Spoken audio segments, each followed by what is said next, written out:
It's Saturday night, HQT Pies, and you know we've got the sauce.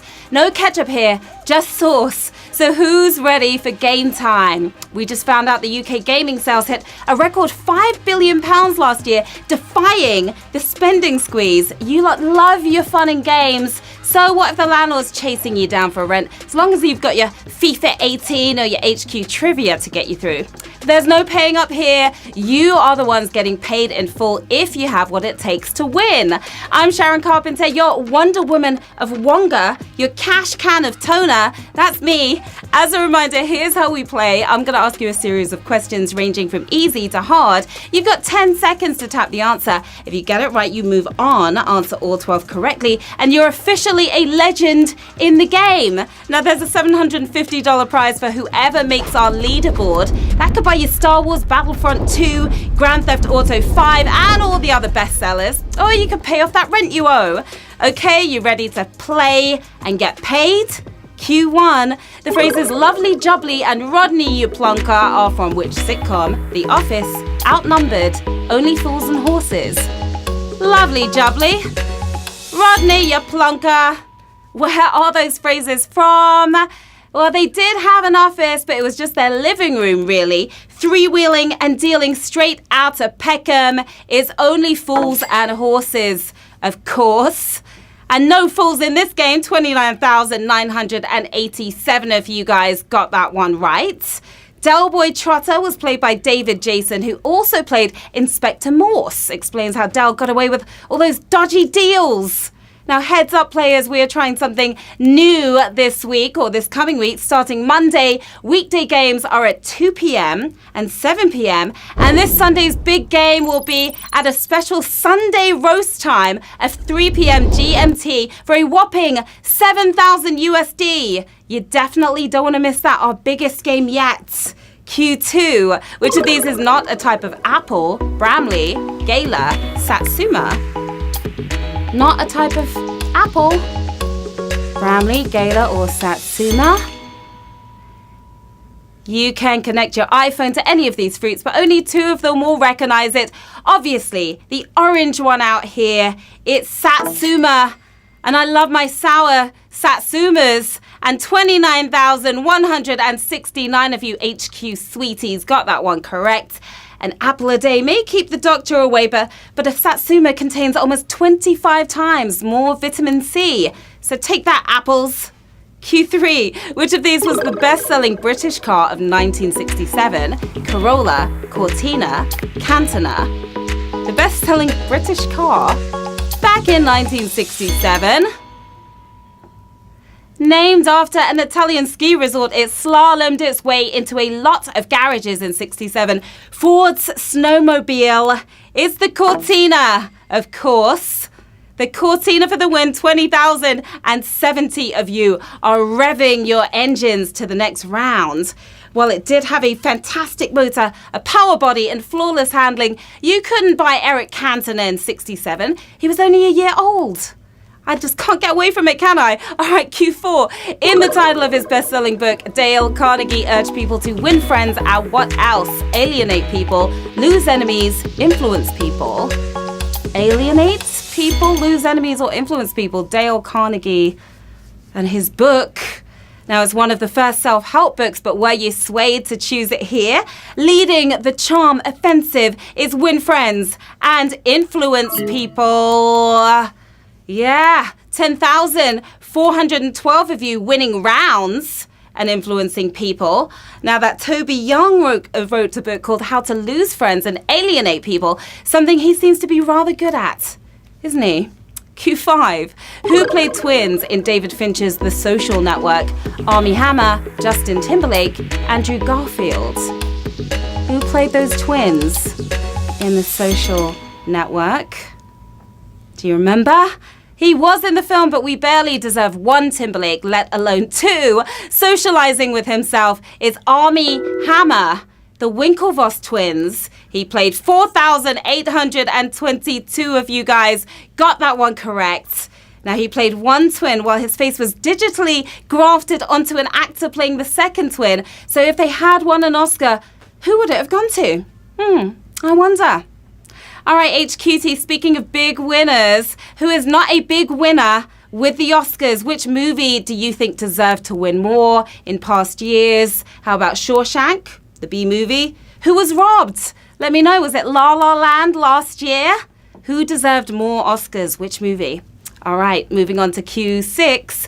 Which of the following is not a governing body of an Olympic sport? FIDE, FINA, FIFA. FIDE, FINA or FIFA, not a governing body of an Olympic sport. Despite its strategic excellence, this sport has yet to checkmate it into the Olympics. L moves are for losers. It's FIDE. FIDE is the governing body we are talking about right here. 1,953 of you making a nice move there. Rest of you taking an L. As chess's governing body, FIDE are hopeful that their sport will finally be part of the Games in 2020. Bishops crossed, guys. Q7. Which country has provided the most recipients of the Nobel Prize for Literature? France, United Kingdom, United States.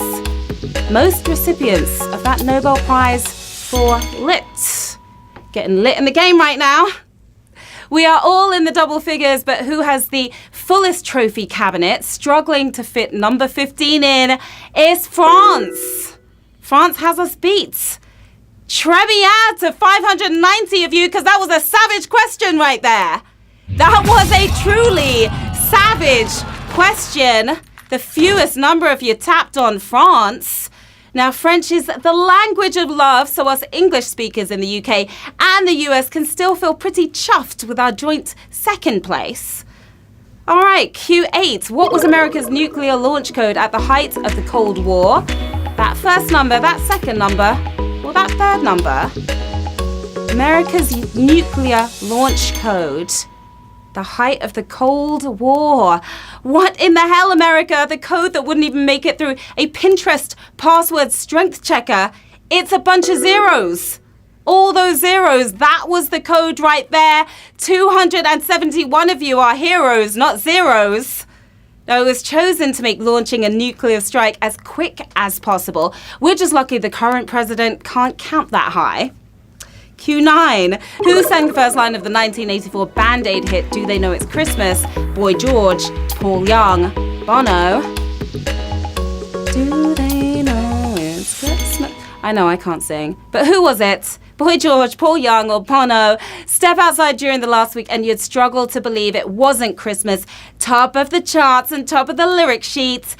It's Paul Young for the win here on Q9. 136 of you young'uns got that correct. Now, Paul sang It's Christmas Time. There's no need to be afraid. He obviously didn't have to catch a train anywhere that day. Q10. In 2017, what was the most commonly issued banknote by the Bank of England? £20, £10, £5. £20 note, £10 or £5 note, most commonly issued. Now, if you made it rain last year, chances are you did it with these new notes. Jane Austen, finally available in cashback. It's the £10 notes. A tenner is what we're talking right here. 67 of you eyeing a much bigger pot of cash. $750 to be exact. Now, the new notes contain traces of an animal byproduct. This has angered vegans who now have to find something else to eat. Q11. What is the only Oscar-winning film whose sole nomination was the Best Picture category? Mutiny on the Bounty, Rebecca, Grand Hotel. Just that one nomination. And the best nomination, shunned from the other categories. It seems the Academy appreciated this whole more than its parts. The Best Picture with the perfect record, Grand Hotel for the win. The Grand Hotel, 21 players left in the game. Deep breath, nominees. It's time to reveal the final round. Here we are. It's Q12. 21 players still in the running for $750. Who is going to take home the win on this Saturday night? Aside from the Bunsen burner, which of Robert Bunsen's achievements is still in use today? Antidote to arsenic, the caliapparate, vinyl chloride. Robert Bunsen What else is he known for? Vinyl chloride is still used in the production of PVC, though that wasn't really Bunsen's style. He was cured of arsenic poisoning, but was it his own antidote that saved him?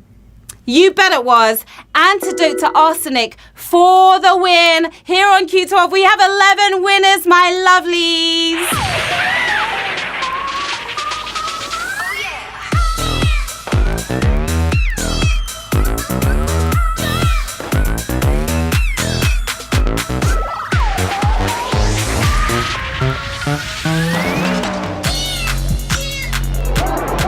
Huge congratulations to our 11 winners. Well done, players.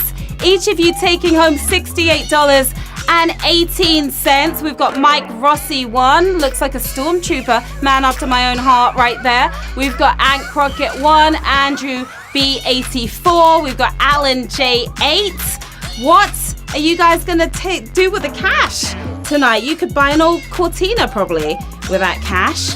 Nice antique right there. We'll get a month's supply of sour satsumas for that extra vitamin C. Vitamin C does the body good. Now you slayed another game, players. Well done. Who's got the sauce? You've got the sauce. Thank you for playing and for spending your Saturday night with me. Check me out on the socials right here. And don't be shy. Say hi.